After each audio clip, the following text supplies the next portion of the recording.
Il m'a été rapporté, de la part de Rav Bidelman, Shlit A, l'un des Gedolim de cette génération, en ce qui concerne le Shizuk Harabim et le monde hassidique, qui est issu d'une très longue lignée de tzadikim. Rav Bidelman a affirmé qu'il convient de relater les histoires de Pesach durant Pesach. Les récits concernant Shavuot doivent être prononcés durant cette fête. De même, les histoires relatives à Sukkot se disent pendant Sukkot. Mais les récits concernant la parashat Korach peuvent être évoqués à tout moment. Pour quelle raison? C'est parce qu'il y a toujours quelque chose qui se passe dans le monde, et parfois, même au sein de nos propres communautés, qui mérite d'être discuté. On peut tirer de profonds enseignements de la parashat Korach. Tous les macloquettes, tous les débats qui surgissent, les divergences, et ainsi de suite. Il y a une multitude de choses à considérer. Maintenant que la question se pose. Toute cette parashat Korach, toute cette macloquette, qui était réellement à l'origine de tout cela? Bien entendu, nous savons que le Satan incite toujours les hommes au péché, les poussant à aller à l'encontre d'Hachem. Mais qui le Satan a-t-il véritablement trompé en premier lieu pour déclencher tout cela? Et la réponse est la suivante. Le Satan a trompé l'épouse de Korach. À son sujet, il est écrit Isha Okeret. Il y a Isha Bonnet et Isha Okeret. Une femme bâtie, une femme détruite. Une femme qui bâtit est l'épouse de Onben Pellet. Au début de la paracha, il est dit que parmi ceux qui suivirent Korach figurait Onben Pellet. Par la suite, Onben Pellet ne s'est pas manifesté lors de la confrontation finale entre Korach et Moshe Rabbeinu. Nul ne l'a aperçu, car son épouse l'avait incité à faire Teshuvah, à quitter Korach, et elle a ainsi sauvé sa vie. Bien entendu, non seulement sa vie en ce monde, mais aussi sa vie pour l'éternité, car Korach et ceux qui l'ont suivi se trouvent en Gehinnom jusqu'à ce jour. Cela fait déjà 3333 ans qu'ils résident en Gehinnom. Et nombre de Chachamim affirment qu'ils ne sortiront jamais. D'autres estiment que Korach pourrait sortir à un certain moment, mais néanmoins, ils souffrent terriblement pour ce qu'ils ont commis. Mais tout ceci a commencé avec l'épouse de Korach, lorsque le Satan l'a incité à dire « Écoutez, vous êtes la famille la plus riche de la nation. Assurément, vous devriez également détenir une position de pouvoir. »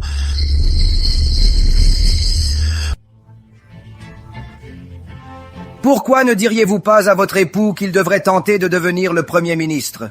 Qu'il tente de devenir Rabbeinu, Korach Rabbeinu, et non Moshe Rabbeinu, ou à tout le moins Kohen Gadol, qu'il soit quelque chose. Ainsi, l'épouse de Korach l'a incité. Cela a détruit sa vie. Or, par la suite, nous voyons que Moshe Rabbeinu, peu avant l'affrontement décisif, dans le chapitre 16, verset 26, s'adresse à l'assemblée et déclare « Éloignez-vous à présent des environs des tentes de ces hommes impies.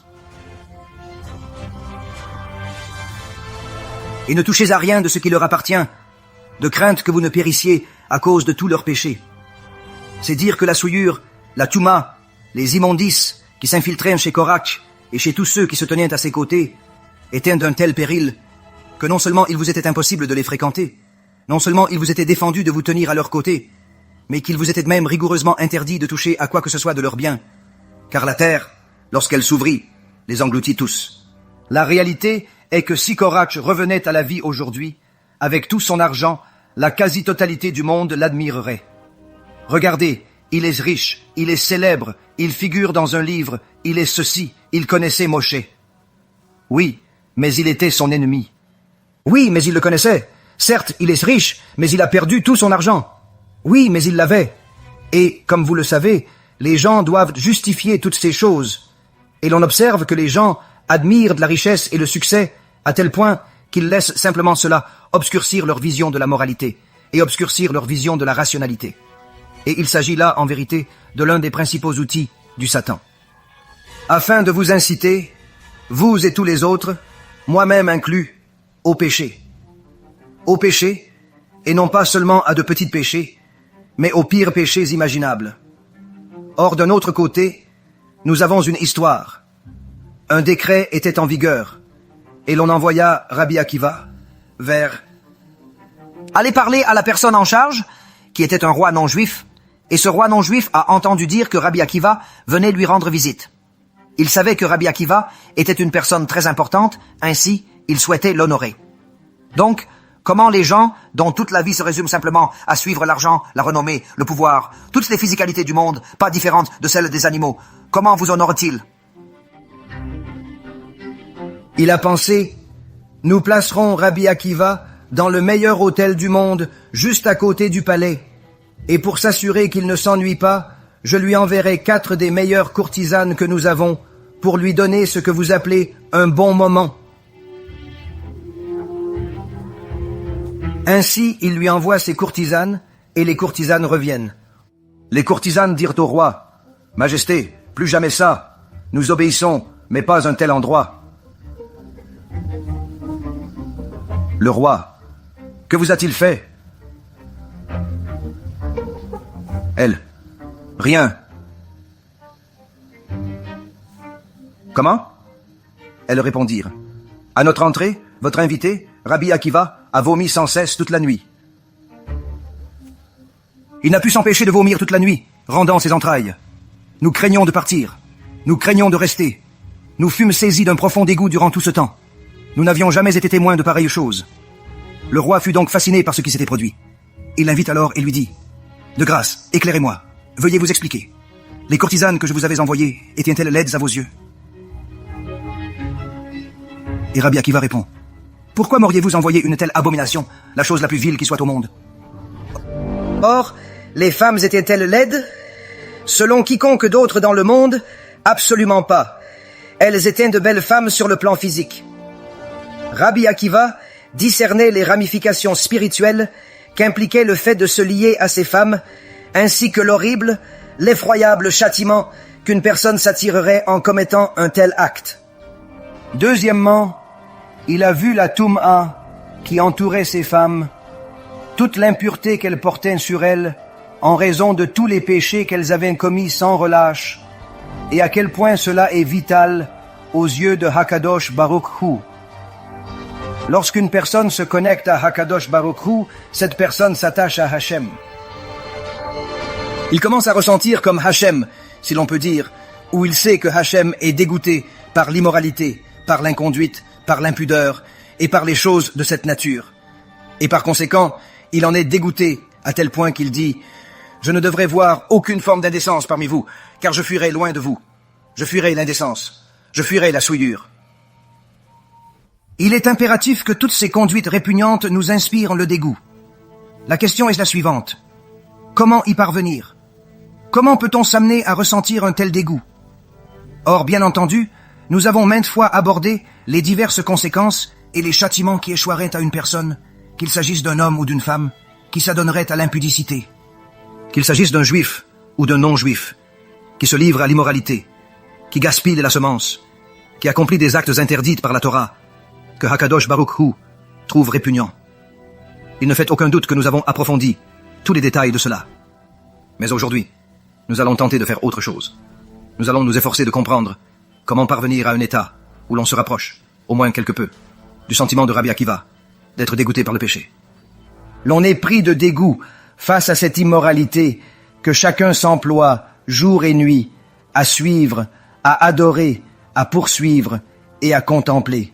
Comment passe-t-on de la condition du commun des mortels qui admirent la richesse, la renommée et la fortune et recherchent les plaisirs du bas monde à la moindre occasion qui se présente?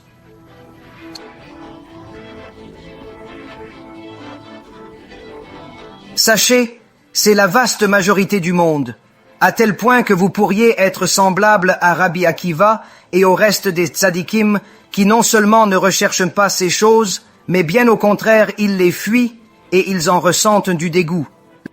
L'une des plus grandes leçons que vous pouviez en retirer, bien qu'il vous parlât de temps à autre du châtiment de Gehinom, de Kaf Hakela et de toutes sortes de choses, était que l'aspect le plus constant de chacune de ces allocutions demeurait sa capacité à vous insuffler un sentiment de répulsion. Concernant le péché, lorsqu'il abordait l'impudeur, il vous déclarait « Cette femme qui déambule sans manche, dépourvue de toute pudeur, c'est abject, c'est répugnant. » Et il adoptait ces expressions. Par sa seule attitude, littéralement, même si vous n'éprouviez aucune répugnance, vous en étiez alors saisi. Désormais, vous êtes saisi de dégoût face à cette femme aux tenues inconvenantes ou sans manches. Ce dégoût immédiat doit perdurer. Tous s'accordent unanimement à juger cela répugnant.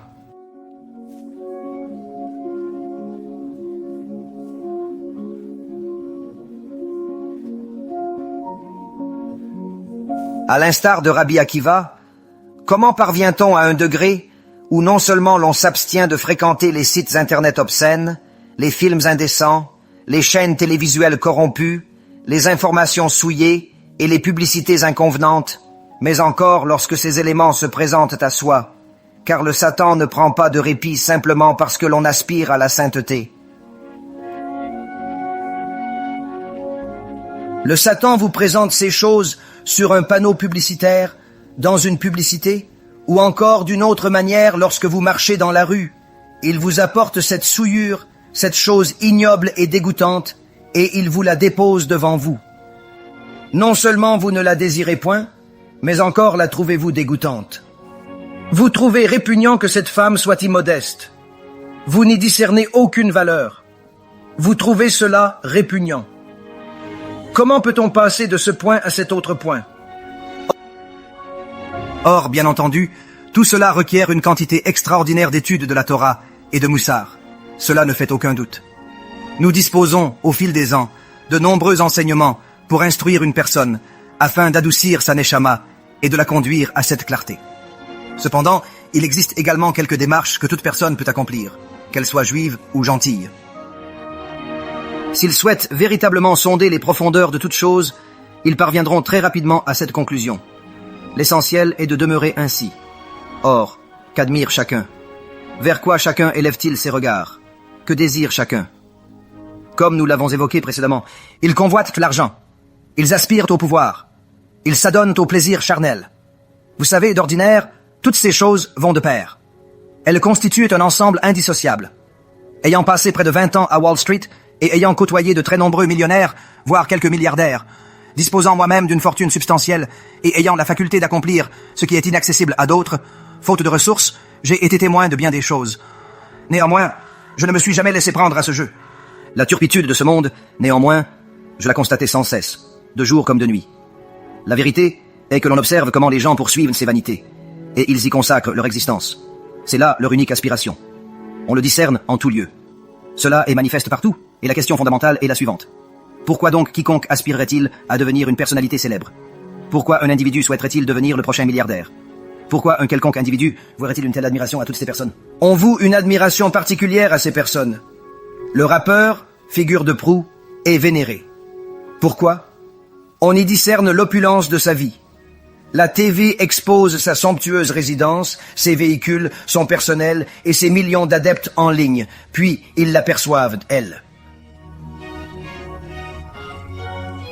Et la nouvelle ligne de vêtements qui ne devrait même pas être considérée comme de véritables vêtements. Il va sans dire qu'il nomme cela la ligne de vêtements. Combien de personnes la suivent, à quel point elle est populaire, comment elle possède tous les habits les plus en vogue, et comment les gros titres proclament qu'elle amasse toutes ses richesses. Et ils observent une autre personne, et ils constatent qu'elle a obtenu un emploi, qu'elle occupe un poste de PDG, qu'elle a fondé une entreprise, qu'elle l'a édifiée pour devenir une multimilliardaire, et qu'elle figure au classement Forbes 500, et ainsi de suite. Ainsi, le Satan emploie avant tout l'un des outils de Hakadosh Baruch Hu qui s'avère le plus efficace. Que fait-il? Il plante une graine. Il plante la graine. Hakadosh Baruch Hu plante la graine de la tzedaka. Pourquoi plante-t-il la graine de la tzedaka? Ceci se trouve dans votre tefila de Shacharit. Pourquoi plante-t-il la graine de la tzedaka? Il ne vous récompense pas immédiatement pour la tzedaka que vous donnez, mais il la plante. Pourquoi? Il vous donnera la récompense quand vous en aurez besoin. Après erreur et teshuva, comment se relever? Hachem dit, souvenez-vous de la tzedaka donnée il y a 20 ans. Son mérite vous élèvera et vous restaurera. Une personne malade a droit à la guérison divine, mais nécessite des mérites spirituels. Hachem demande, vous souvenez-vous de la tzedaka donnée pour un Sefer Torah ou un Talmid Shacham? J'en prélèverai une fraction de votre récompense future pour vous restaurer santé et vie ici-bas.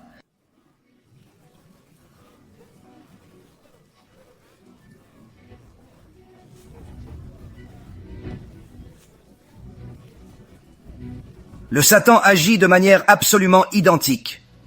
Il sème une graine, mais d'une manière différente. Il sème une graine. Que fait-il donc? Il vous donne l'illusion que cette personne que vous apercevez à présent, sur un écran ou devant vous, en un lieu ou un autre, est la définition même du succès. Il ou elle est la définition même du succès, du bonheur et de la gloire. Ils en sont la quintessence même. Pourquoi? Car l'on vous présente cette personne à son apogée. Cette personne se trouve à un moment où chacun, autour d'elle, aspire à lui ressembler. Et vous finissez par devenir l'une de ces personnes.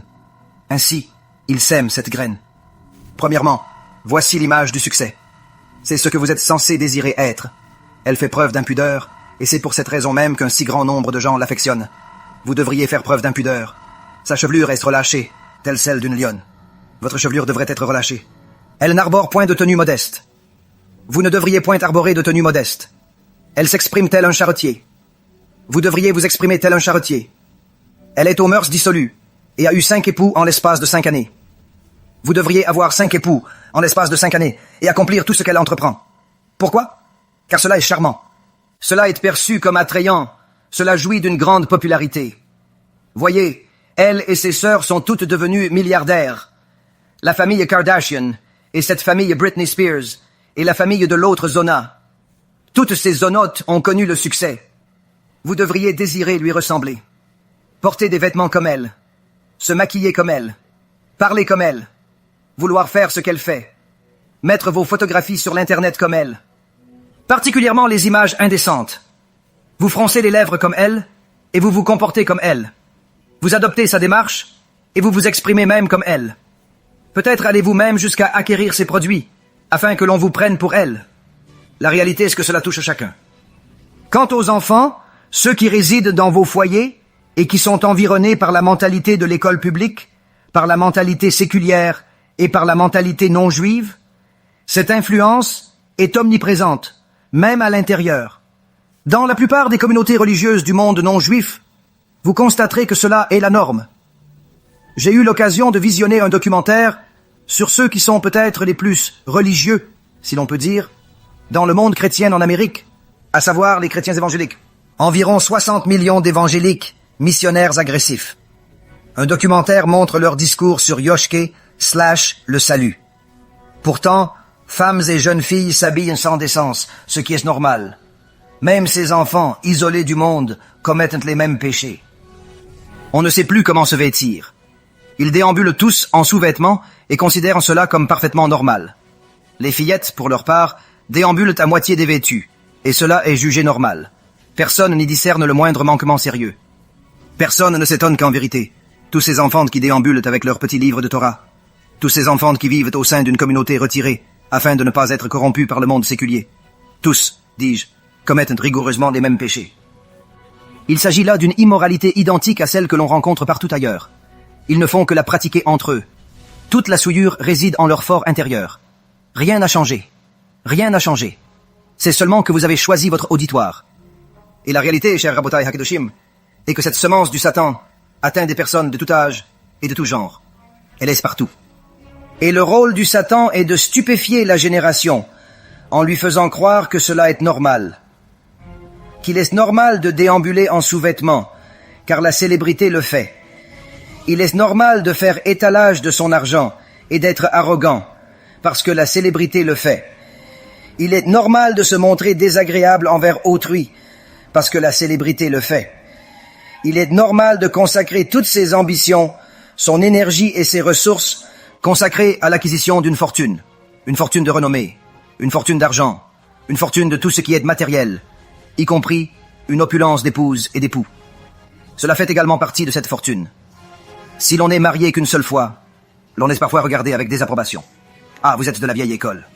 Et la vérité est, Rabotai, qu'en cette génération, le monde est infesté de Touma, une Touma à un point tel que l'on enseigne désormais en Angleterre, et ce depuis déjà quelque temps, à de jeunes enfants, à de très jeunes enfants, âgés de 4, 5, 3 ou 6 ans, que si le garçon ne veut pas être un garçon et qu'il souhaite être une fille, il doit être une fille.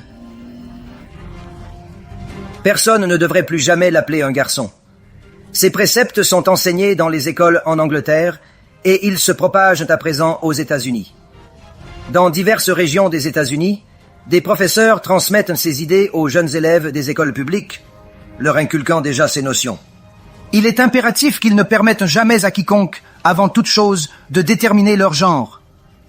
Si, biologiquement parlant, vous êtes un garçon, mais que vous décidez d'être une fille, il vous est permis d'en être une. Rendez-vous aux toilettes destinées aux jeunes filles et vaquez à vos besoins, tout comme l'une d'entre elles. Déambulez vêtues d'une robe. Exécutez toutes les activités que les jeunes filles accomplissent. Que l'on agisse comme bon lui semble, mais que nul ne s'arroge le droit de déterminer votre sexe.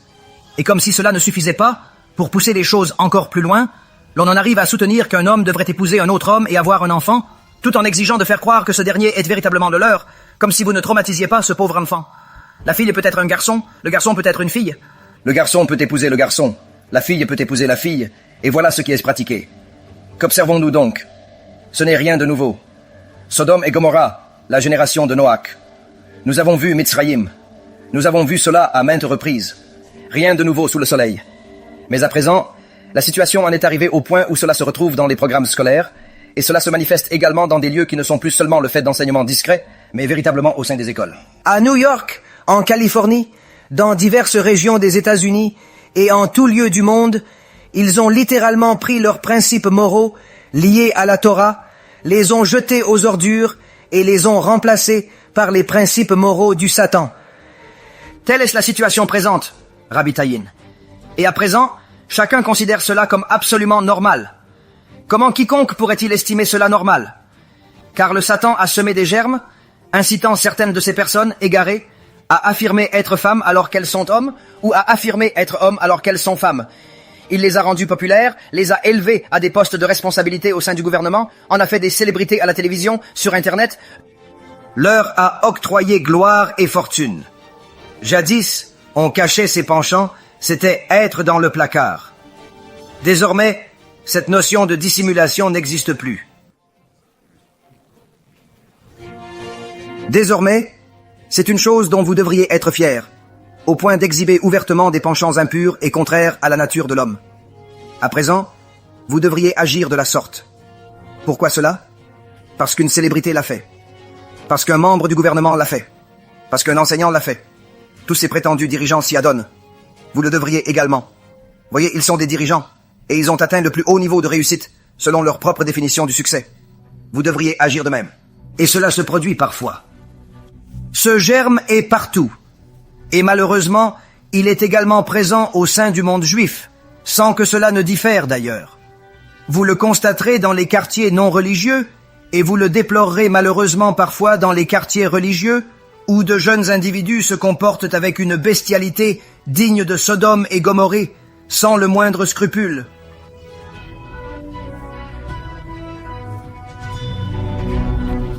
Comment nous débarrasser de la graine et des fruits corrompus issus de nos vices, de ce normal? Comment avons-nous pu devenir les fruits les plus corrompus de toute l'histoire de l'humanité? Comment nous défaire de ces fruits abjects, répugnants et ignobles? Comment donc nous en débarrasser? Comment pouvons-nous passer de l'admiration des célébrités, du succès matériel, de la dissolution des mœurs, de l'impudeur, de l'immoralité et de l'arrogance?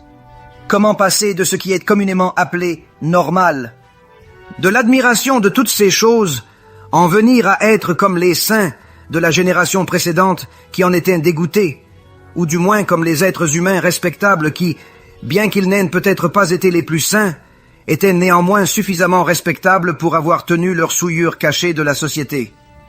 Comment parvenons-nous à ce stade? Eh bien, tout d'abord, nous devons identifier le problème. Ce que nous venons justement de faire. Deuxièmement, il nous faut commencer à approfondir la situation, à l'instar de l'étude d'une sugya dans la Gemara. Pourquoi nous laissons-nous ainsi accaparer l'esprit? Qui sont donc ces êtres que nous admirons? Voyons un peu ce qu'il advient réellement de ces personnes. Qui sont donc ces êtres que chacun admire? L'une des célébrités les plus éminentes de ces 30 dernières années et au-delà est une personne maudite, du nom de Michael Jackson. Michael Jackson fut de ma génération, et même des précédentes. Cet homme amassa une fortune, s'élevant à des centaines et des centaines de millions de dollars, par le chant, la danse et diverses activités. Chacun aspirait à lui ressembler. L'on imitait sa manière de danser, l'on désirait chanter comme lui. et tous s'efforçaient de suivre son exemple. Or, de son vivant, il rencontrait toutes sortes de difficultés. On a pu constater qu'il avait subi maintes interventions chirurgicales et toutes sortes d'autres choses, mais les gens n'y prêtaient guère attention. Quand donc sa personnalité a-t-elle été remise en question? Après son décès, lorsqu'il a succombé à une surdose de substances.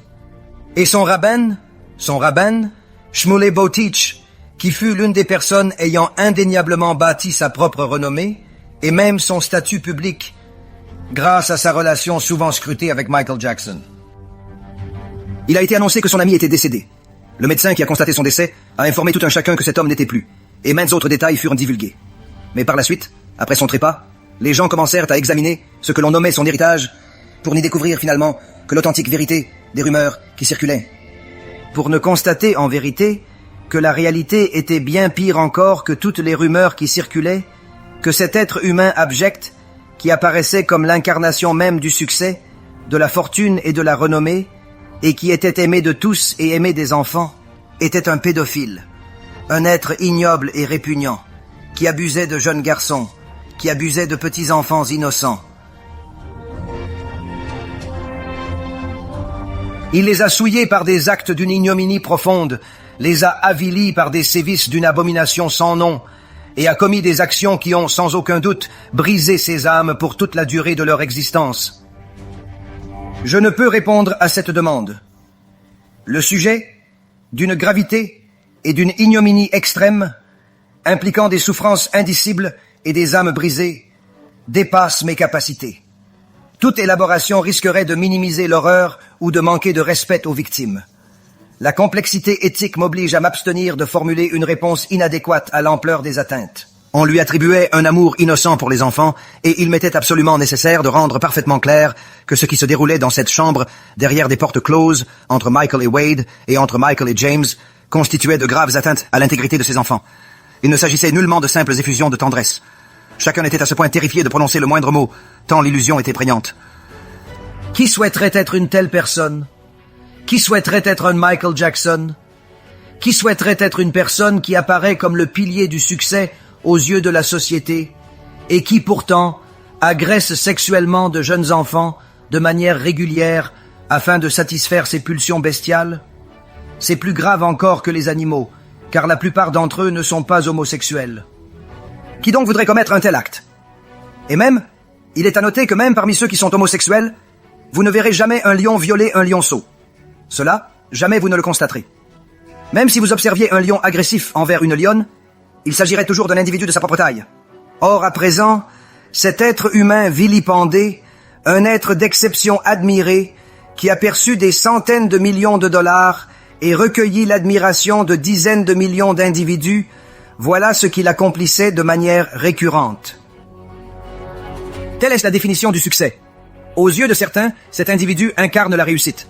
Telle est, en effet, la réalité de ces personnes. Poursuivons notre analyse. Nous rencontrons un autre enfant star, nommé Macaulay Culkin. Il acquit sa notoriété grâce à un film intitulé Home Alone. Un jeune garçon, d'une apparence charmante, qui semblait avoir connu la réussite et qui participa à de nombreux films.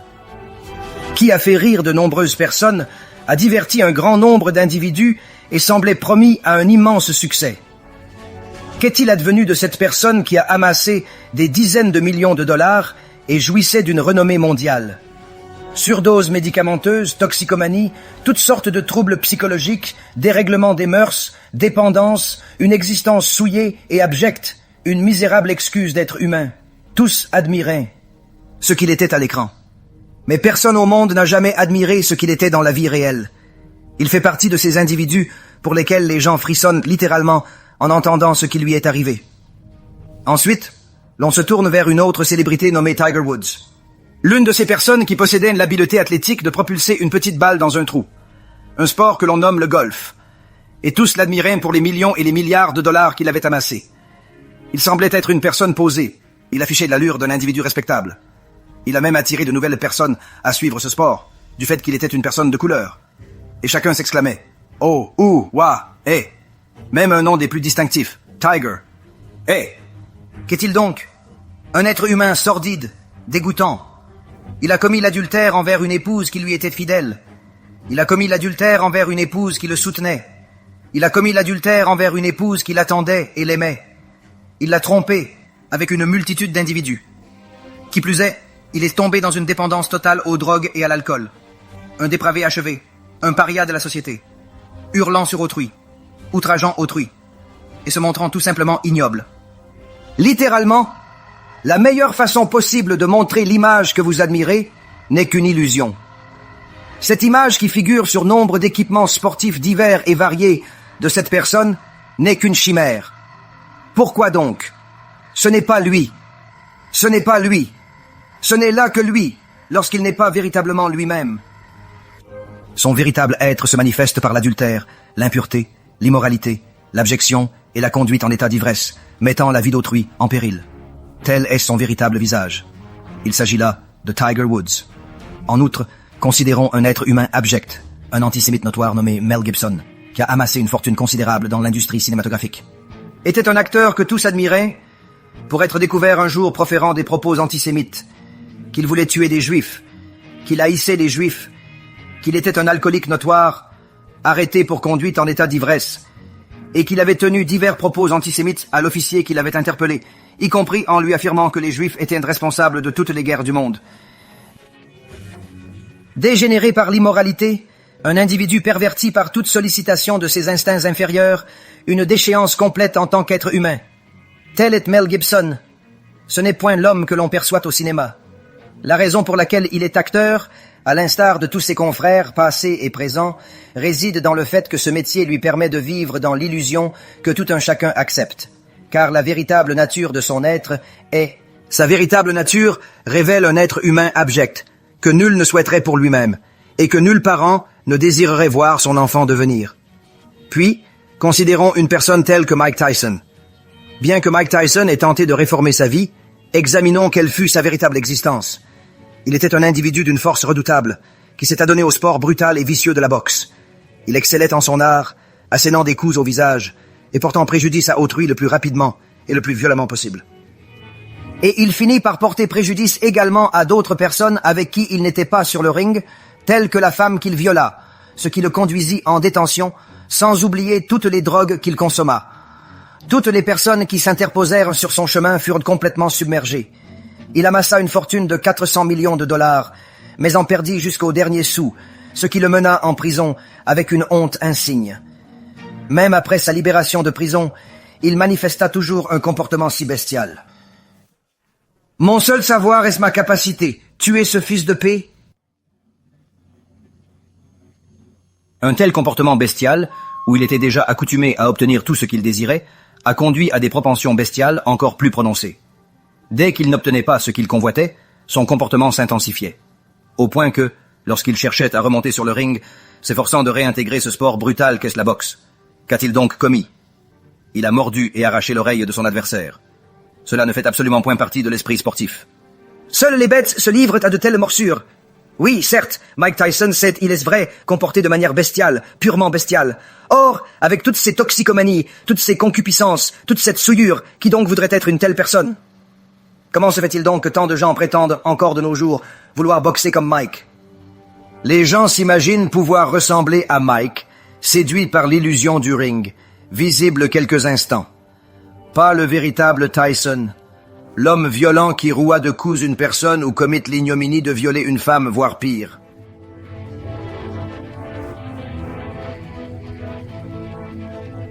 Non pas l'individu qui a proféré des mensonges, non pas celui qui était sous l'emprise de stupéfiants et d'une conduite dissolue, non pas non plus un être entièrement dépravé durant le reste de son existence, tout le temps qu'il passait en dehors de l'arène. Non, nul ne désire être cette personne. Chacun aspire à cet instant où il apparaît à l'écran, la main levée, proclamé vainqueur. Chacun convoite cet instant, et c'est là l'illusion de la semence de Satan. Illusion. Elle vise à vous induire en erreur en vous faisant croire que vous pourriez lui ressembler, sans que vous ne preniez pleinement conscience des lourdes turpitudes qui y sont associées. Considérez l'exemple d'une personne telle que Bill Cosby. Une personne comme Bill Cosby, qui a édifié sa fortune, sa carrière et sa renommée, à un tel point que, littéralement, chaque individu de la société moderne connaissait son identité. Il était la vedette d'une émission familiale.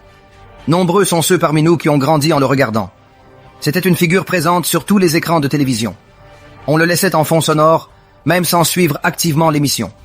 Il apparaissait sur tous les écrans comme le vieil homme affable et bienveillant, le personnage d'esprit qui maniait l'ironie avec finesse, pour finalement révéler un être aux mœurs dévoyées et aux penchants répréhensibles. C'est un individu d'une cruauté manifeste envers autrui. Il est une ignominie pour l'humanité. Bill Cosby, jadis UN Papa, bien-aimé de la télévision, a été jugé ce soir comme un individu coupable d'actes d'une violence prédatrice, ordonnant qu'il soit menotté et immédiatement incarcéré. Un véritable opprobre pour l'humanité qui a tiré avantage de personnes, physiquement et de toute autre manière, et les a malheureusement blessés et traumatisés. L'ignominie a mis des décennies à éclater. Admiré, embauché, il gagna des millions durant ces années. L'œuvre de Satan, une illusion permanente. Soyez comme Bill, spirituel, charmant. Devenez son image. Pourquoi? Il est à la télévision. Et ces rares instants que vous contemplez, où l'on a filmé des heures, voire des jours durant, puis où l'on a tant coupé et monté qu'il ne vous reste, après des semaines de tournage effectif, qu'une émission d'à peine 20 minutes, car, en vérité, le reste n'est que détritus. Alors, que font-ils donc? Ils vous prodiguent les tsimukim de l'illusion. Non point seulement l'illusion elle-même. Non, l'illusion serait plutôt l'intégralité de l'enregistrement. Que vous dispensent-ils donc? Ils vous prodiguent les tsimukim de l'illusion, c'est-à-dire le summum, la quintessence, la partie la plus concentrée de celle-ci. C'est là l'illusion qu'ils diffusent à la télévision, celle d'un homme toujours amusant, toujours joyeux, toujours ceci ou cela, alors qu'en vérité, cela représente littéralement l'exact opposé de ce qu'il était dans la vie réelle. Vient ensuite Kevin Spacey, une personnalité dont le jeu d'acteur fut admiré par quiconque ayant visionné certains de ses films. Des films tels que, je pense, The Usual Suspects, que j'ai moi-même visionné, contiennent l'une des citations que je garde toujours à l'esprit. Le plus grand stratagème que le malin ait jamais employé fut de convaincre le monde qu'il n'existe point. Or, ceci est une citation remarquable et d'une grande perspicacité, et elle est véridique. Cela est consigné dans la Torah elle-même. Néanmoins, ce jeu d'acteur dans ce film et d'innombrables autres œuvres cinématographiques ont valu à cette personne ces dizaines de millions de dollars, voire ces centaines de millions de dollars, ont été acquis au prix de la destruction de vies humaines par la pédophilie et toutes sortes de comportements immoraux, la débauche, la toxicomanie et tout le reste, à l'instar de toutes les autres personnes dont nous avons parlé. Cette personne que vous avez contemplée sur un écran, que vous avez admirée et, qui plus est, à laquelle vous avez peut-être même aspiré à ressembler, ne fût-ce que pour quelques instants ou pour une période plus prolongée, était littéralement en train d'assassiner les âmes et les corps d'innombrables êtres humains, au moment même où vous lui portiez votre admiration. S'attaquer aux personnes innocentes, à celles qui ne lui avaient fait aucun tort, à celles qui étaient impuissantes, et d'en abuser, de les traumatiser, uniquement pour le seul motif d'un plaisir fugace. Imaginez qu'un individu doive vivre 70 ou 80 ans ici-bas. Et la réalité est que ces 70 années, une vie entière, seront profondément traumatisées, irrémédiablement ruinées, et se transformeront en une existence constante de crainte, une peur omniprésente que le traumatisme ne se répète sans cesse. Tout cela uniquement parce que cette misérable parodie d'humanité, Kevin Spacey, désirait un plaisir éphémère, d'à peine 30 ou 40 misérables secondes. C'est cela. Ainsi, il a réduit à néant 70 années de votre existence uniquement parce qu'il convoitait une gratification éphémère de quelques instants. Quelques instants à peine. Voilà ce qu'il estimait être la valeur de votre existence. Votre existence méritait d'être anéantie pour lui, afin qu'il puisse accorder de brefs moments de satisfaction. Tel est l'individu que l'on admirait. Il n'est pas pire que Harvey Weinstein, une autre ignominie humaine, un autre Chilul Hashem, qui a exploité les gens par des agissements immoraux sur le plan financier et par toutes les manières imaginables, ruinant l'existence d'autrui. La liste pourrait s'étendre à l'infini à cet égard. Ensuite, on observe que, certes, tous ne sont peut-être pas pédophiles. Tous ne sont peut-être pas esclaves de leur passion déréglée. La vérité est que la quasi-totalité d'entre eux le sont, d'une manière ou d'une autre, sans pour autant toujours relever de l'acte criminel.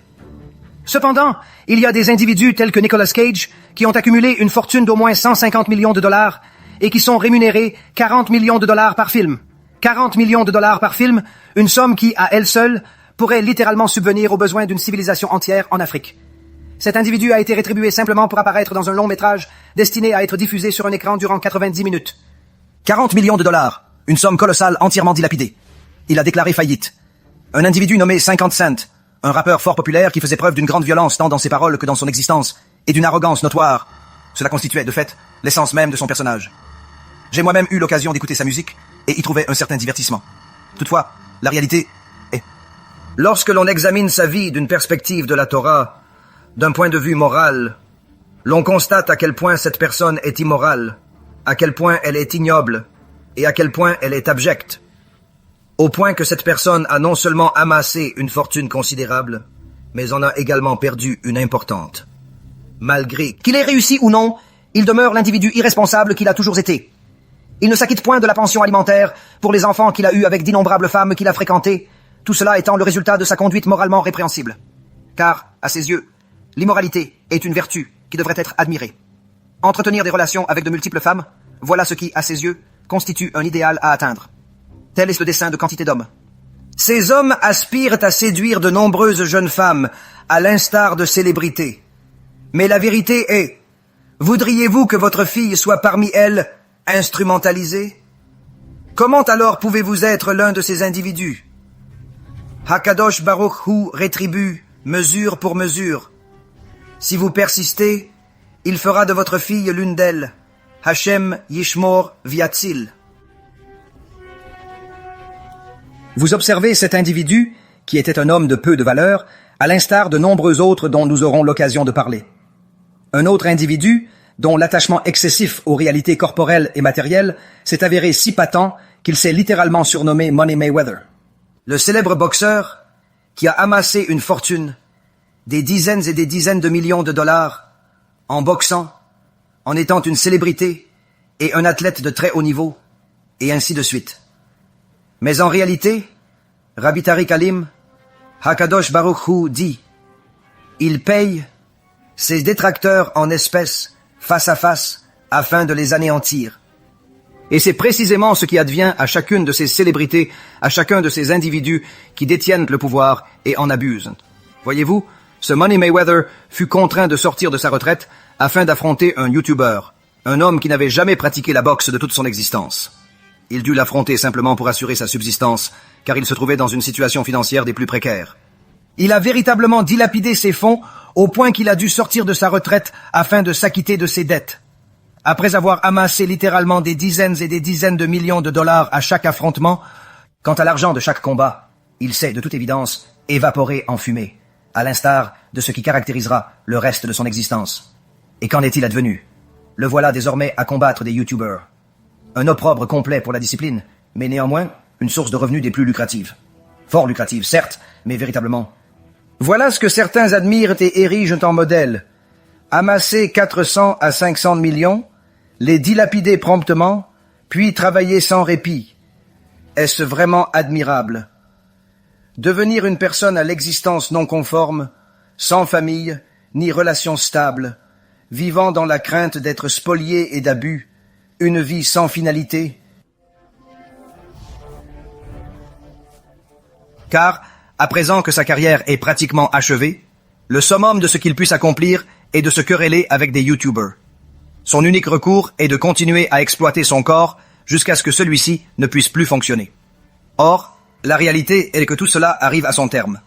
Cela a pris fin, mais il s'efforce néanmoins, pour ainsi dire, d'en soutirer les dernières gouttes. Ainsi, voilà ce que les gens admirent. Une personne qui a amassé des centaines de millions de dollars, mais qui n'a même pas les fonds nécessaires pour honorer une dette de 20 millions de dollars. Prenons à présent l'exemple d'une personnalité telle que Mark Twain, un érudit que l'on admirait. Sa propre maison d'édition a déclaré faillite. Toute sa notoriété, toute sa renommée ne subsistent qu'auprès de quelques individus qui se proclament érudits en cette génération. Lui-même n'en a pas joui de son vivant, car il a fini par déclarer faillite. Dennis Rodman, un autre célèbre joueur de basketball, en est parvenu à un tel degré, après avoir amassé tant de millions de dollars, que l'on aurait pu imaginer que cet individu disposerait de fonds suffisants non seulement pour vivre le restant de ses jours, mais aussi pour bâtir un pays. Bien au contraire, non seulement il a dilapidé toutes ses richesses dans la drogue et toutes sortes de comportements ignobles, mais il en est arrivé à un point où il était devenu un être humain si abject qu'il fut pris en flagrant délit de vol de $500. Un individu qui gagnait littéralement $500 par seconde finit par être pris en flagrant délit de vol de $500. Ce sont là les personnes que d'aucuns admirent et ils s'imaginent que ce phénomène n'est l'apanage que des célébrités les plus récentes. Non, il en a toujours été ainsi. Vous avez des célébrités telles que Wayne Newton, Meat Loaf, Willie Nelson. Toutes ces célébrités renommées ont littéralement amassé des centaines de millions de dollars. Leurs demeures sont connues, leurs noms sont réputés dans pratiquement chaque foyer des personnes qui vivaient à leur apogée. Chacun sait qui ils sont. La vérité est qu'ils souhaiteraient ne pas l'être.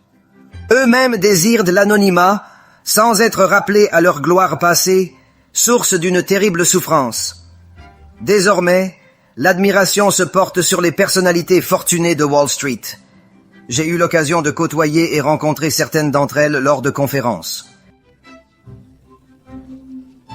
Parmi les tourments les plus épouvantables qu'une personne puisse connaître, figure celui d'être une gloire éteinte, d'être un individu à qui l'on ne cesse de rappeler son passé pour le reste de son existence, alors même qu'il n'en conserve plus la moindre essence.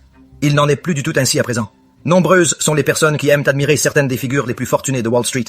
J'ai moi-même côtoyé certaines de ces personnes, j'en ai rencontré quelques-unes, ce qui signifie que je les ai vues lors de conférences, que j'ai parfois échangé avec elles, et bien d'autres interactions de cette nature. On aime admirer certaines de ces personnes, notamment les plus célèbres d'entre elles. Considérons Warren Buffett.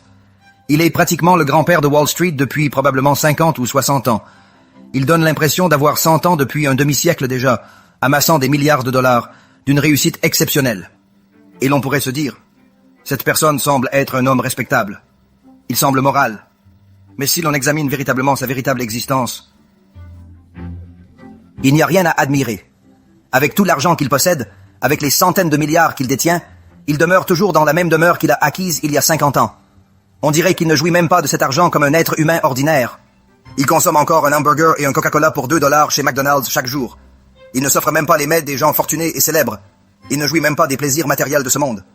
Il ne s'agit là que d'un sport, celui d'amasser des richesses. Et l'on pourrait penser, hélas, que ses enfants, du moins, pourraient bénéficier de cet argent. Non, il a déjà affirmé que ces mêmes enfants, la relation qu'il entretient avec certains de ses employés est bien plus développée et bien plus solide que la relation qu'il entretient avec ses enfants. Car ils le connaissent, pour ainsi dire, comme tout un chacun le connaît à la télévision.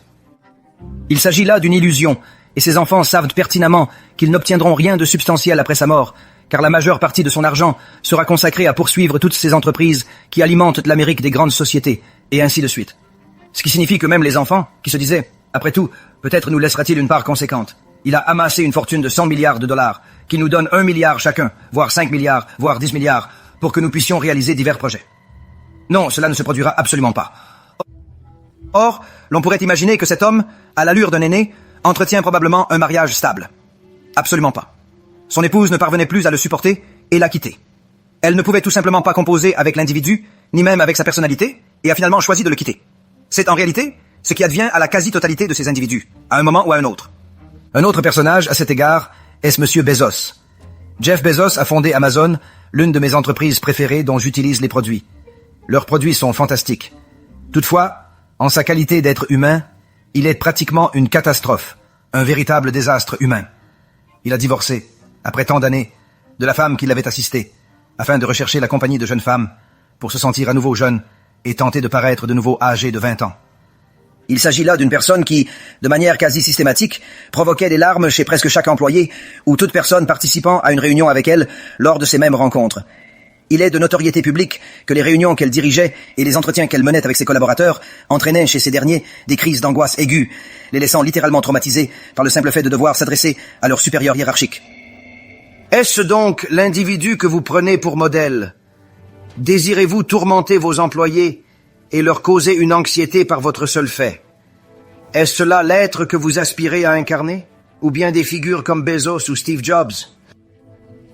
Amassant une fortune colossale et une notoriété immense, dont la valeur se chiffrait en milliards et en milliards de dollars, il ne vécut pourtant que juste assez longtemps pour voir l'aboutissement de quelques-uns de ses produits, pour finalement décéder, car toutes les richesses qu'il avait tirées de ses productions n'étaient point suffisantes pour lui procurer un seul fois et ainsi lui sauver la vie. Un seul fois pour lui sauver la vie. En somme, il ne pouvait plus survivre un jour de plus, et est décédé, le même athée qu'il fut toute sa vie, avec de nombreux regrets, comme le dit le verset. Les méchants vivent une vie entière, pleine de regrets. et il a lui-même déclaré regretter d'avoir vécu en athée. Il aurait dû approfondir la question. Mais il était trop absorbé par la poursuite des attraits de ce monde. C'est là ce que les gens admirent, c'est à cela que l'on aspire. Or, la réalité est, Rabotai, lorsqu'une personne sait que toutes ces figures qu'elle admire sont, à vrai dire, un véritable désastre humain, elle commence alors à se demander « Pourquoi donc est-ce que j'admire ces individus ?» Et il n'y a aucune exception. Il suffit de considérer n'importe quelle célébrité, ou n'importe quel athlète.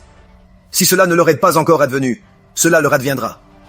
De manière générale, toute leur existence est empreinte d'immoralité, de divorce, d'adultère et de toutes sortes de crimes. Ils s'adonnent aux actes qu'ils croient pouvoir commettre sans jamais être découverts. Car telle est, en substance, la pensée de ceux qui aspirent à ce genre de pouvoir. Une vie de liberté totale. Une liberté poussée à l'extrême, au point de pouvoir commettre des crimes contre l'humanité sans aucune rétribution. Mais Hakadosh Baruch Hu voit tout. Hakadosh Baruch Hu s'assure que chacun doit rendre des comptes. Et tous ceux qui profanent le nom de Hachem en privé, il les exposera en public à un certain moment, ainsi que l'affirme la Mishnah. Or, d'un autre côté, vous pourriez dire, soit être une célébrité n'est peut-être pas souhaitable, mais il est indéniable qu'il existe des agréments corporels. Il y a un agrément corporel à l'obtention de certaines choses. Il y a un agrément corporel.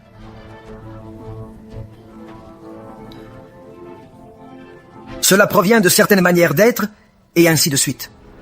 Or, pour toutes ces jeunes filles qui se trouvent là, ou même pour les femmes plus âgées, qui, elles aussi, aspirent à être ou à se comporter comme si elles étaient déjà l'une de ces célébrités, l'une de ces personnalités, recherchant constamment l'attention, prêter une attention toute particulière.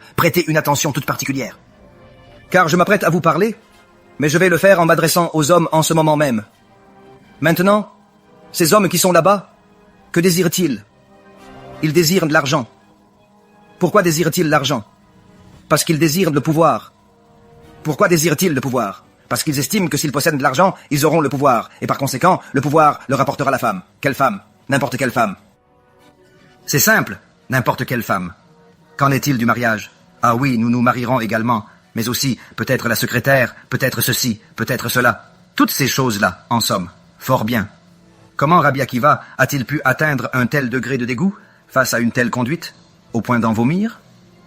Pourtant, vous aspirez à faire partie de ces individus dont la conduite en matière de relations est des plus irréfléchies et dénuée de scrupules.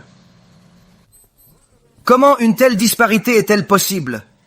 Vous la fréquentez pour un soulagement physique passager, sans autre égard. Si vous l'avez trouvée n'importe où et l'avez fait agir comme une épouse, sachant que vous la rejetterez après votre désir assouvi, ou que vous feindrez une relation de quelques mois.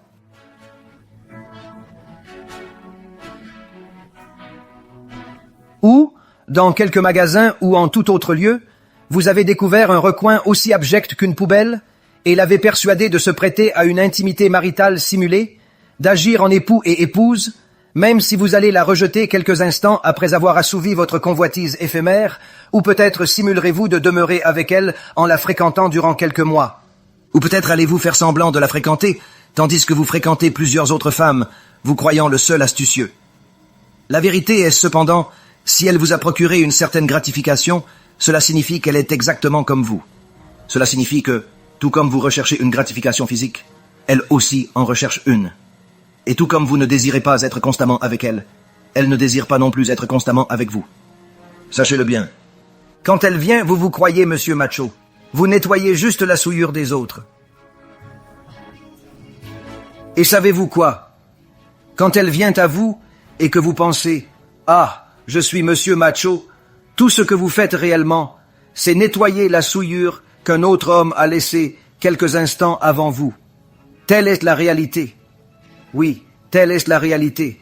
Vous nettoyez simplement la souillure d'une, de deux ou de toutes les dizaines de personnes qu'elle a laissées. Elle s'est également abaissée à de telles pratiques, car elle se comporte comme une bête, à l'instar de vous. Telle est précisément votre conduite. L'une des choses les plus abominables que l'on puisse concevoir est qu'un homme digne de ce nom puisse même seulement imaginer que ce qui émane d'un autre homme, cette souillure abominable, put le contaminer. Il ne s'agit pas d'un simple contact. Cela le submerge, et cela s'intègre à son être. Pourquoi? Parce que c'est là qu'elle se trouvait des instants avant d'être avec vous. Elle est comparable à un objet à la disposition de tous, dont chacun s'est permis de faire usage. Elle est comme un bien déjà utilisé, et vous n'êtes qu'un cliché. Vous êtes comme un instrument parmi d'autres. Elle a eu des précédents, à présent elle vous a, et peut-être des instants plus tard, elle reviendra à autre chose. Quoi? Vous estimez être le seul, par votre perspicacité, à maîtriser les subtilités de ces interactions? Non, elle aussi le sait. Et devinez quoi? Vous n'êtes probablement pas aussi remarquable que vous le croyez.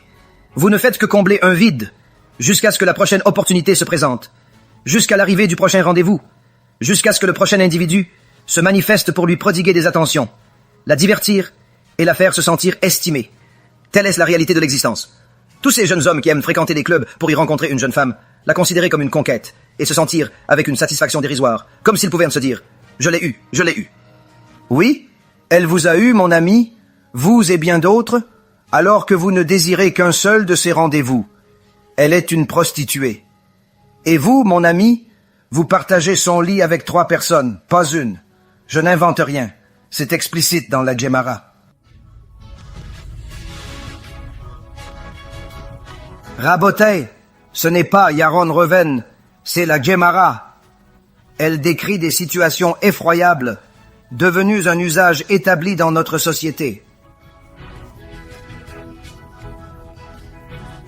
Mes chers Rabotai, la Gemara, dans Masechet Pesachim, page 112a, nous enseigne qu'une personne divorcée ne devrait pas épouser une autre femme divorcée tant que le premier mari de celle-ci est encore en vie. S'il est divorcé, pourquoi ne devrait-il pas épouser une femme divorcée?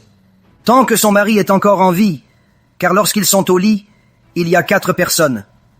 Lorsque l'homme divorcé et la femme divorcée sont ensemble, il y a 4 personnes dans le lit.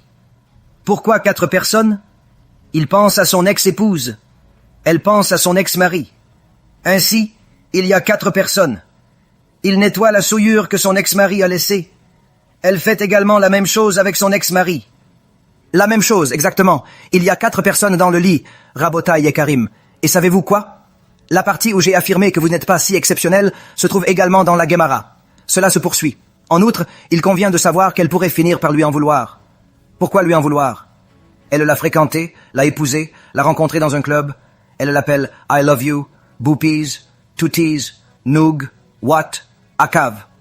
Car, comme l'affirme la Gemara, tous les doigts ne sont pas les mêmes. Tous les doigts ne sont pas les mêmes est un euphémisme pour l'organe masculin. Elle ne considère pas que votre doigt soit identique à celui de l'individu qui l'a précédé. Voilà la vérité de la chose. Toutefois, vous avez fait en sorte de réparer le désordre. C'est ce qui arrive lorsque l'on se conduit comme une bête. On ne rencontre alors que des bêtes. Si l'on se conduit comme une bête, Hakadosh Baruch Hu vous a sorti avec des bêtes. Et sachez que ceci n'est point le seul passage.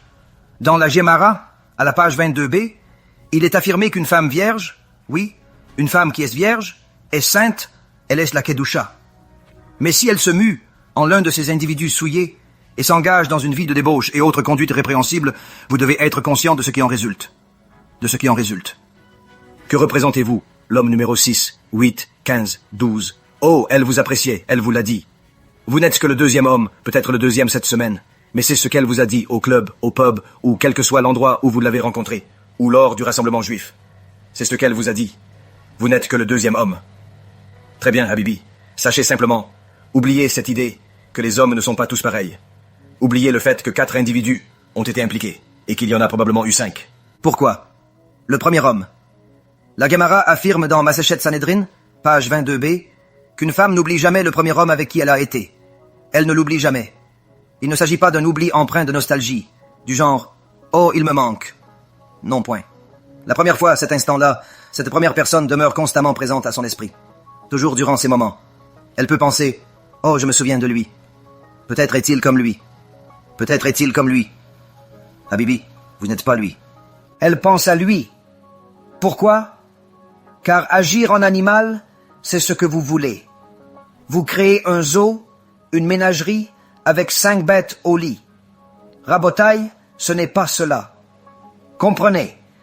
Se comporter en bête attire une existence bestiale de Hakadosh Baruch Hu. Une existence de type bestial qui est littéralement une calamité génératrice de désastre. De quel désastre s'agit-il? Nombreux sont ceux qui accueillent avec scepticisme les enseignements de la Kabbalah, selon lesquels, lorsqu'on commet une faute et que l'on décède, une partie du tikkun de cette faute réside dans une réincarnation, peut-être affligée d'une certaine déficience ou de conséquences similaires, si l'on n'a pas su préserver son regard. Peut-être savez-vous que l'on revient à la vie aveugle, et ainsi de suite. Si l'on a proféré du Lachon Hara, l'on reviendra autiste, et l'on s'efforce d'en faire grand cas lorsque Rabbi Mizrachi l'a affirmé jadis, comme s'il s'agissait là d'une doctrine nouvelle, comme si cela ne figurait que dans la Kabbalah. Or, cela n'est point exclusivement dans la Kabbalah, cela est dans la Gemara. Cela est dans la Gemara, Rabotai, cela est dans la Gemara. Que dit la Gemara? Que dit la Gemara? La Gemara, dans le traité Masechet Nedarim, page 28, énonce plusieurs points. Avant toute chose, il vous faut savoir que vous aimez vous entretenir avec des jeunes femmes. Vous aimez vous entretenir avec des jeunes femmes, vous fréquentez une jeune femme, et ainsi de suite. À coup sûr, vous en viendrez à fauter. À coup sûr, vous sombrerez dans la débauche. À coup sûr, vous finirez par dilapider la semence. Dépravation, immoralité. Il n'existe point de relation platonique en judaïsme. Deuxièmement, vous ne croyez pas que cela soit suffisant? Soit.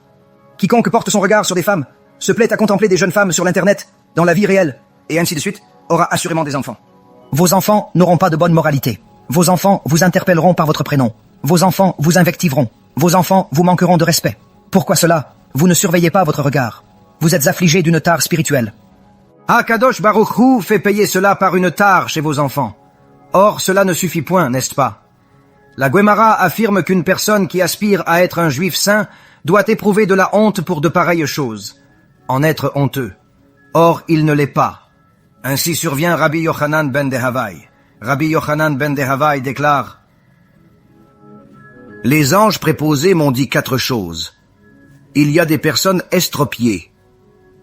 Pourquoi y a-t-il des personnes estropiées?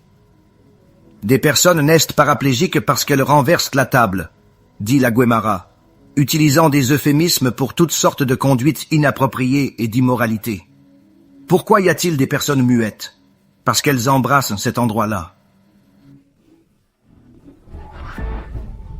Pourquoi y a-t-il des personnes à la fois muettes et sourdes?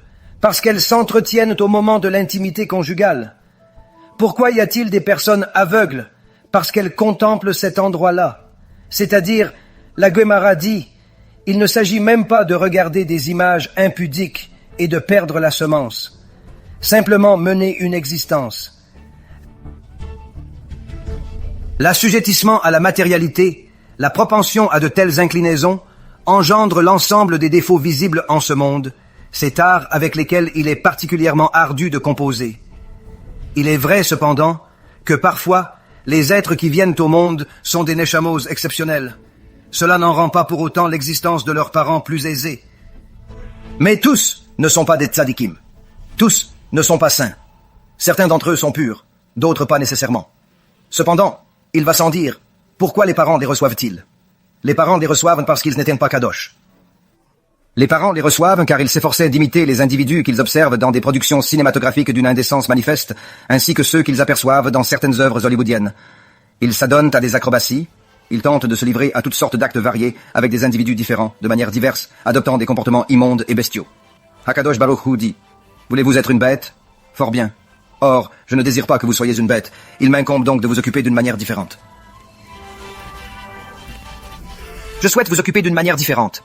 Aussi, il vous incombe de considérer la question sous cet angle. Allez-vous donc admirer une personne aussi abjecte, répugnante et déshonorante que Madonna, qui a littéralement multiplié les relations avec un nombre d'individus suffisant pour constituer une armée? Est-ce là ce que vous aspirez à devenir? Est-ce là l'individu que vous admirez? Souhaitez-vous que votre fille lui ressemble? De tous ces suiveurs, de tous ces chanteurs et chanteuses modernes, désirez-vous qu'elle danse comme eux, qu'elle vive de manière aussi dissolue qu'eux, et qu'elle ait 5, 10, 20 ou 50 maris? Est-ce donc cela votre aspiration?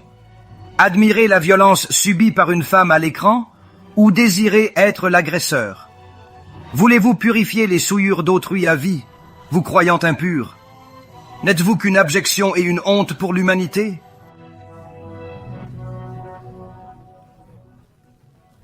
Est-ce donc là ce que vous désirez être? Vous regardez de la pornographie. Sachez que la plupart des rapports y sont non consentis, parfois de vrais viols présentés comme volontaires.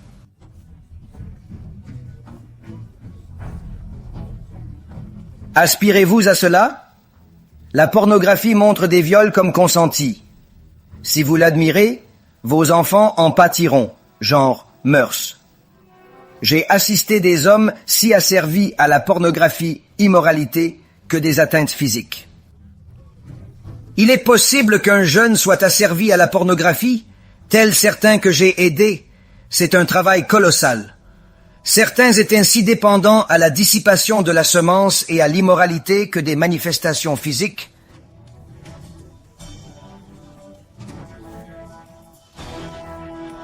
Les répercussions de cette dépendance commencèrent à se manifester dans leur existence. La perte de leurs cheveux, une odeur nauséabonde, un aspect répugnant et moite, au point de paraître littéralement atteint d'une maladie. J'ai rencontré ces jeunes hommes et j'ai réussi à aider la plupart d'entre eux à s'en sortir. Désirez-vous être de ces individus? Vous êtes de ces individus. Vous admirez une femme. Vous admirez un homme qui profane une femme. Vous admirez un homme empli de souillure. Il est empli de touma. Est-ce là ce à quoi vous aspirez? N'avez-vous donc pas honte de vous-même? Certes, vous devriez en avoir. Et cela, Rabotai, est-ce ce qu'une personne se doit de savoir? C'est ce qu'il doit savoir concernant tout ce monde ignoble qu'il admire.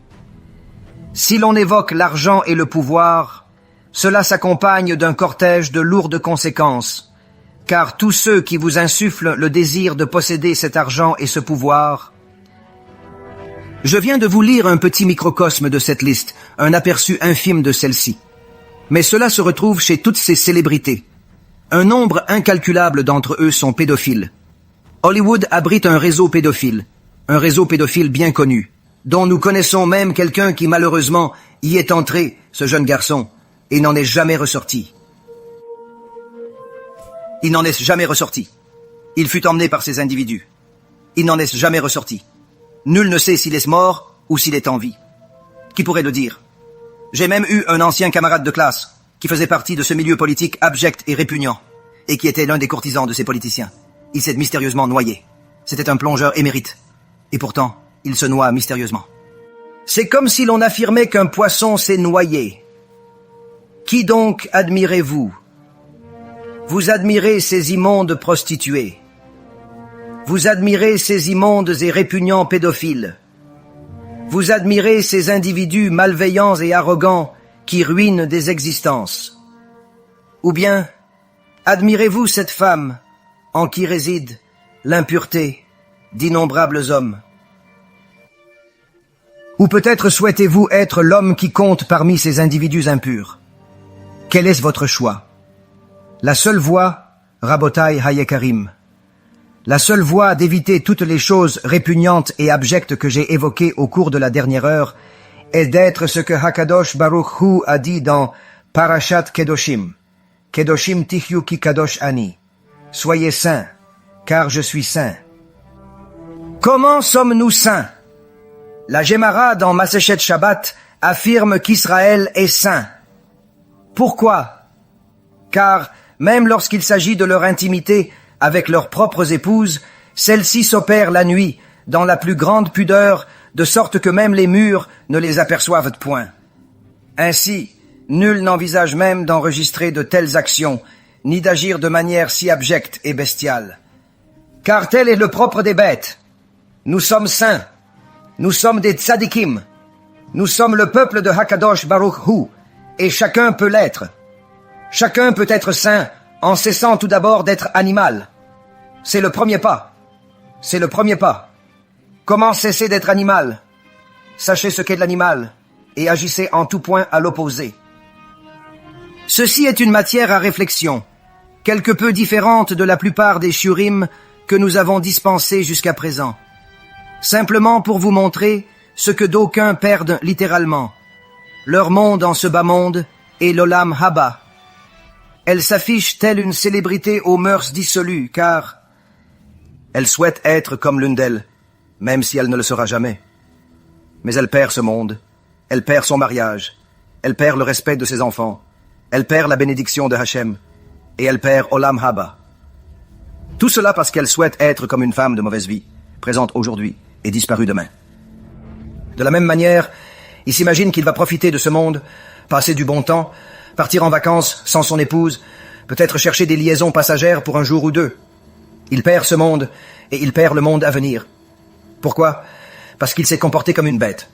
Mais si une personne désire être sainte, Akadosh Baruch Hu déclare que la sainteté commence par la manière dont nous dirigeons nos penchants physiques, par la manière dont nous cultivons notre intimité avec sainteté, par la manière dont nous protégeons nos yeux, par la manière dont nous protégeons notre parole, par la manière dont nous protégeons notre esprit, par ce que nous admirons, par ceux que nous prenons pour modèles. C'est ainsi que tout commence. Si vous admirez des individus vils et abjects, c'est ce que vous deviendrez, et c'est ce que vos enfants deviendront. Si vous admirez les tzadikim, c'est ce que vous pourrez devenir. Il n'est pas possible de devenir un tzadik sans admirer les tzadikim. Et il n'est pas non plus possible de devenir un tzadik tant que vous admirez les individus abjects de la société. Il s'agit là d'un enseignement d'une importance capitale, à savoir qu'une personne se doit de visualiser littéralement la souillure qu'elle admire. C'est la raison pour laquelle j'ai dû obtenir l'autorisation rabbinique pour exprimer certaines des choses que j'ai dites aujourd'hui. Et il est capital qu'une personne sache que tout ce que j'ai énoncé se trouve dans la Torah. Et c'est là l'une des choses les plus capitales qu'il est impératif pour une personne de saisir afin de cesser d'admirer l'immonde. Cessez d'admirer la souillure de la société. Car tant que vous admirez l'opulence matérielle, tant que vous admirez tout ce qui en découle, alors vous pourriez prétendre « Non, je n'admire que le fait qu'il dispose de grandes richesses. Non, non, non, point du tout. Vous admirez ce qu'il détient par l'entremise de cet argent. Et vous n'apercevez point que dans les coulisses. Il y a tant de fardeaux, que cela crée littéralement la tuma. C'est une fabrique d'impureté. Il faut admirer les justes si l'on aspire à la droiture. Il convient de les admirer et de s'efforcer de leur ressembler. Que Hachem décide de vous rendre aisé, marié, ou de bénir votre foyer d'une progéniture nombreuse ou non, tous les aboutissements demeurent entre les mains de Hachem. Néanmoins, nos actions le conduisent à déterminer ces aboutissements. C'est un enseignement fondamental d'une importance capitale qu'il nous incombe à tous de méditer périodiquement, surtout lorsque notre esprit se trouve contaminé par l'impureté de ce monde, car il semble bien que celui-ci s'enfonce chaque jour davantage dans la souillure. Si nous n'établissons pas clairement ce qui nous incombe d'accomplir afin de nous prémunir, toute autre démarche est vaine.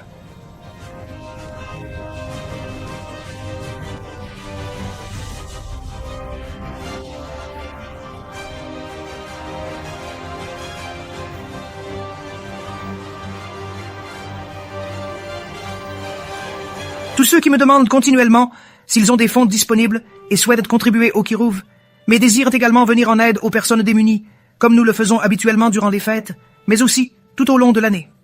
Ils me demandent toujours, y a-t-il des besoins en cours? Et la vérité est que des situations se présentent toujours. Je vous relate constamment, lors de nos conférences, diverses histoires auxquelles nous sommes confrontés, qu'il s'agisse d'aider quelqu'un à trouver les fonds pour une intervention chirurgicale, ou d'assister une famille démunie à se procurer de la nourriture pour Shabbat. Ou pour aider à payer les frais de scolarité pour quelqu'un qui n'en a tout simplement pas les moyens. Et les histoires se succèdent sans fin. Et dans un instant, vous allez constater quelque chose qui vient de se produire ces derniers jours. Une famille si démunie en Eretz Israël qu'elle n'avait pas les moyens d'acquérir des matelas ordinaires. Ils dormaient sur l'équivalent du métal. La seule chose que cela me rappelle, ce sont les camps de concentration. Hachem Yishmor. Ces récits réguliers sont vérifiés par notre équipe pour apporter l'aide nécessaire. Mais le temps manque pour organiser une campagne distincte par cause. Nous donnons donc, convaincus qu'Hachem nous aidera à secourir les nécessiteux, car le temps est compté. La vérification prend du temps, or cette dimension temporelle est critique.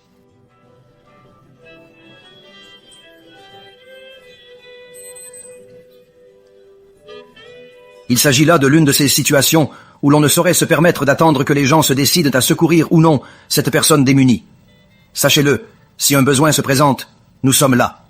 Et, Bezrat Hachem, nous continuerons d'y être. Ainsi, pour chacun d'entre vous qui contemple la meilleure façon d'utiliser ce maaser, ce dixième que vous devez donner en tant que juif, et également en tant que non-juif, pour l'amour de la Torah, qu'il s'agisse de le consacrer uniquement au Kirouv, ou bien de l'affecter à l'aide aux personnes souhaitant faire teshuva, ou encore à secourir les nécessiteux, et comment concilier ces différentes approches. En définitive, notre organisation s'occupe de tout, et nous le faisons de façon régulière. C'est tout simplement insuffisant, car tant de personnes ont besoin d'aide. Cela vous brise le cœur, et vous le constaterez dans cette vidéo. Un membre de notre équipe fond en larmes, tant certaines de ces situations sont pénibles. Nous nous efforçons de diffuser une multitude de vidéos différentes. Nous montrons, discrètement et sans révéler d'identité, que vos dons financent d'excellentes causes. Aider à la Teshuvah, la diffusion de la Torah et la subsistance des personnes. Rejoignez-nous et soutenez-nous.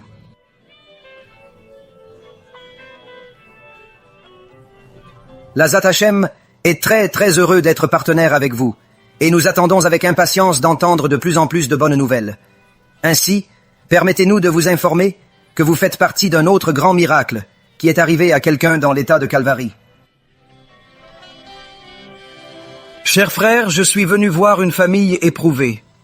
Ma mère est hospitalisée pour vive douleur dorsale. Je lui ai apporté un panier de Shabbat.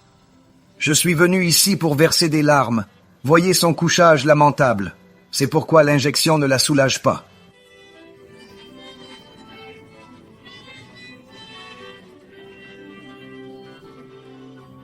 Voici les lits sur lesquels il repose. Je me dois de vous venir en aide. Je viens de m'asseoir sur ce lit. Tous les oreillers sont si affaissés qu'ils semblent coller à son dos. Comprenez-vous mon propos? Je viens de palper l'oreiller. Sur quoi la mère repose-t-elle? Elle repose sur des oreillers. C'est pourquoi son dos la fait souffrir. Oui? Maintenant, nous lui apporterons de nouvelles couvertures et nous la placerons sur le lit. Nous tenons à exprimer notre profonde gratitude à l'organisation Bezrat Hashem, ainsi qu'au Rav Yaron, qui a pris soin de la famille avant Shabbat pour les nouvelles couvertures.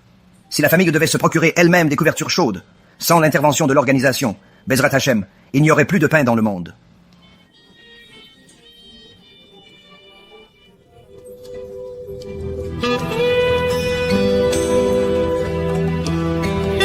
Nous remercions très sincèrement l'organisation, avec l'aide de Dieu, ainsi que Rabbi Yaron, qui a veillé sur la famille avant Shabbat, pour les nouvelles couvertures.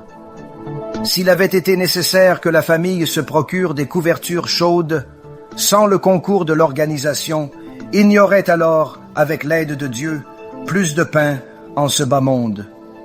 Nous vous remercions.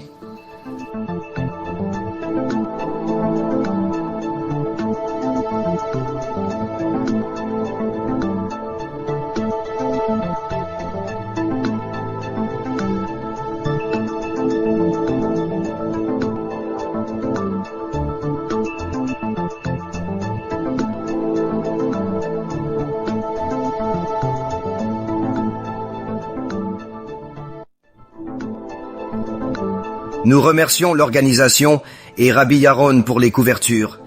Leur aide fut essentielle. Sans eux, la famille n'aurait pu les acquérir. Misérables.